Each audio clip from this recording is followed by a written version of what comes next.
안녕하세요. 말씀 베이커리 923번째 시간 기도하심으로 시작하겠습니다. 거룩하신 주님 감사합니다. 주님의 말씀을 묵상합니다. 성령님께서 말씀의 조명이 되어 주시옵소서. 우리 주 예수 그리스도님의 이름으로 기도합니다. 아멘. 네, 오늘 보신 말씀은 마가복음 6장 1절에서 13절까지의 말씀입니다. 예수님께서 거기를 떠나서 고향에 가시는 제자들도 따라갔다. 여기서 고향은 나사렛을 말합니다. 안식일이 되어서 예수님께서 회당에서 가르치기 시작하셨다. 많은 사람이 듣고 놀라서 말하였다. 이 사람이 어디에서 이런 모든 것을 얻었을까? 이 사람에게 있는 지혜는 어떤 것일까? 그가 어떻게 그 손으로 이런 기적들을 일으킬까? 이 사람은 마리아의 아들 목수가 아닌가? 그는 야고보와 요셉과 유다와 시몬의 형이 아닌가? 또 그의 누이들은 모두 우리와 같이 여기서 살고 있지 않은가?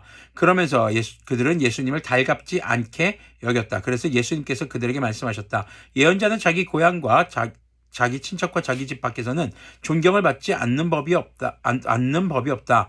예수님께서는 다만 몇몇 병자에게 손을 얹어서 고쳐주신 것 밖에는 거기에서 아무 기적도 행하실 수 없었다. 그리고 그들이 믿지 않는 것에 놀라셨다. 예수님의 이 고향은 나사렛입니다. 이곳은요, 가버나움 남서쪽에 있는 한적한 마을이었던 것으로 보여집니다. 이 가버나움에서 많은 기적으로 사람들을 치유하시고 살리신 예수님요, 고향으로 가십니다.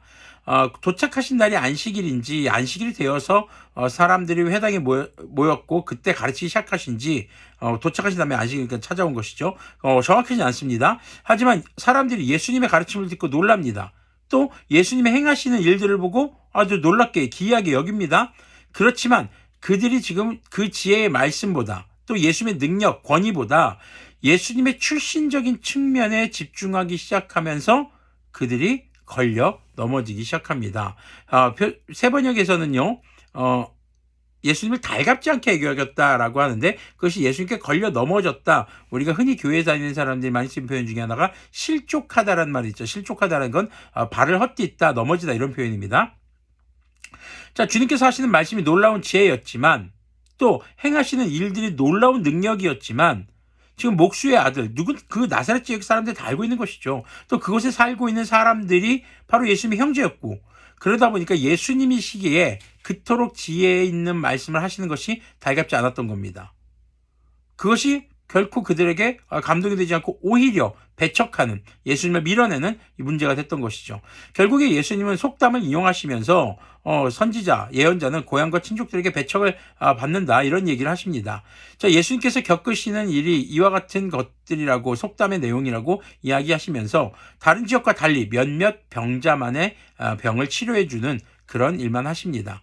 물론 이런 상황에서도 예수님을 믿었던 사람들은 바로 주님께서 회복하게 하시는 은혜를 경험하게 되는 것이죠. 5절 후반절을요, 예수님을 믿지 않는 자들이 많은 경우에 예수님의 능력이 제한된다라고 보아서는 안 됩니다. 6절에서처럼 믿음이 없는 자들에게는 주님께서 어떤 기적도 행하시지 않는 것으로 보아야 하는 것이죠. 예수님께서 행하시는 놀라운 회복과 구원의 능력, 그리고 우리 주 예수 그리스도님의 지혜는 바로 주님을 믿는 자들에게 일어나는 놀라운 선물인 것을 우리가 또한 기억해 볼 수 있어야 하겠습니다. 그리고 예수님께서는 마을을 두루 돌아다니면서 가르치셨다. 그리고 12제자를 가까이 부르셔서 그들을 둘씩 보내시며 그에게 악한 귀신을 억누르는 권능을 주셨다. 예수님께서 제자들을 먼저 부르십니다. 제자들이 가겠다고 한 게 아니에요. 주님께서 먼저 부르시는 것. 오늘날에도 그리스도인들을 주님께서 먼저 부르셨고 오늘날 목회자도 마찬가지죠. 주님께서 부르셔야 목회자가 되는 것이 내가 목회자가 돼야지 라고 생각해서 하는 경우는 상당히 많이 고민해 봐야 되겠죠. 그래서 신학을 하겠다는 친구들에게 있으면 꼭 하는 말이 있죠. 이재철 목사님의 책 제목을 인용하면서 얘기합니다. 자네 정말 그 길을 가려나? 네. 그러면서 부르시면서 악한 귀신을 억누르는 권능을 주십니다. 이것은요, 회개와 치유의 권능입니다. 8절 보면요, 그리고 그들에게 명하시기를 길을 떠날 때에는 지팡이 하나밖에는 아무것도 가지고 가지 말고 빵이나 자루도 지니지 말고 전대에 동전도 넣어가지 말고 다만 신발은 신되 옷은 2벌 가지지 말라고 하셨다. 지팡이 같은 경우는 먼 거리를 갈 때 큰 도움이 되는 도구입니다. 또 위험한 순간에 방어를 하거나 공격할 수 있는 어떤 그런 도구가 될 수도 있죠. 그리고 또 하나는 동전도 가져가지 말아라. 동전이라는 건 아주 작은 돈에 다니잖아요. 그래서 물질에 대해서 완전히 내려놓고 주님께 맡기고 주님께서 인도하시는 삶을 살아가야 한다. 그러면서 풍요와 사치에 대해서 경계할 것을 말씀해 주십니다. 오늘날에도 마찬가지입니다. 우리의 믿음에 있어서 이 풍요와 사치 우리가 상당히 경계해야 할 그런 모습일 것입니다.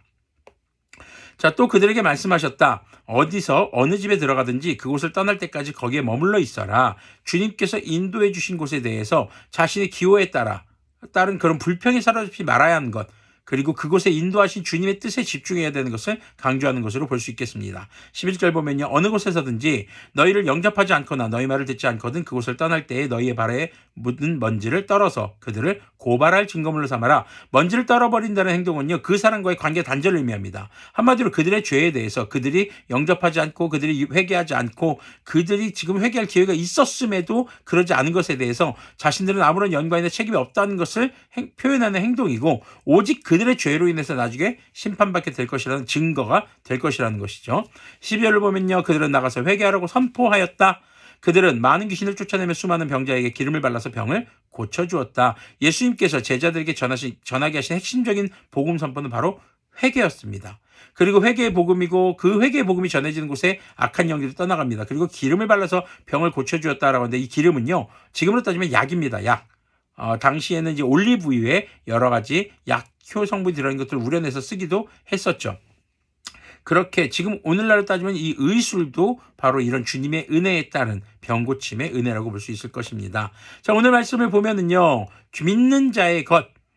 자, 주님을 믿는 자들이 주님의 구원과 주님의 회복과 주님께서 부어주시는 그런 풍요로움을 맛볼 수 있게 됩니다. 풍요롭다고 해서 우리가 막 부자가 되고 많은 것을 누리는 것이 아닙니다. 말 그대로 주님께서 우리에게 주신 사명, 이 땅에서 우리가 하나님께서 이 땅에 우리를 보내신 목적, 그것을 이루는데 부족함이 없게 해 주신다는 것이죠. 그리고 모든 그리스도인들은 주님의 제자입니다. 그 제자들이 해야 할 것은 회개의 복음을 전하며, 그리고 악한 영들이 더 이상 사람들을 괴롭히지 못하도록 그들이 악한 영에서 벗어나며 아프고 힘들고 한 사람들에게 육체의 치료와 마음의 위로를 전해주는 것이 우리 믿는 자들 그리스도인의 사명인 것을 또한 잊지 않아야 하겠습니다. 우리가 주님을 믿는다라는 것은 무엇일까?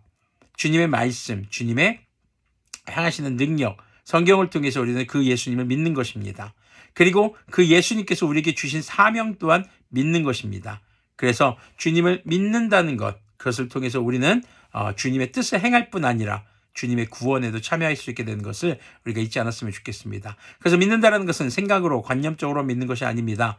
주님의 말씀을 듣고 주님의 행하시는 것을 보며, 그리고 성경을 통해 주님께서 진정한 하나님인 것을 깨닫고, 주님께서 우리를 지금 현재 이 삶의 현장에 보내셨고 주님의 계획과 뜻이 있다는 것을 기억하며 그 뜻을 이루는 것이 우리의 삶의 제1우선순위가 되는 것이죠.